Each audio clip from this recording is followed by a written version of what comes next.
na ata din heron para sa pag-review sa to ang project dito sa Bukid. Ato i-check na sa din naabot na to ang mga updates, progress sa dagan sa ato ang trabaho dito.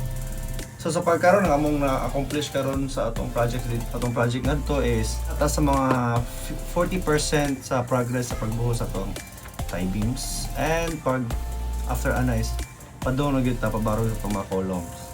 And grabe siya ka-challenging good kay pag abot na mo og dito pala sa foundation, kita mo gid ato nga ang excavation balang daan is grabe na ka critical tungod kay buga man ang iyahang soil dito.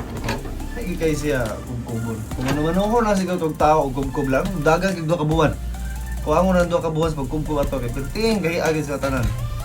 And mo na ang naabot na mo after pagkubkub, pag-excavate, then successful ang pagbuhos sa mga foundation, and after that patubo mi sa kolong gamay, then arrangement na yun sa mga tie beams.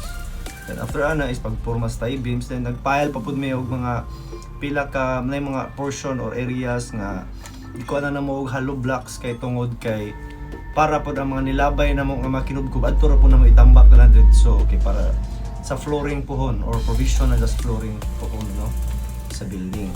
Mo na nga nindot na kayo ang ato ang progress dito. We are very excited to see everything.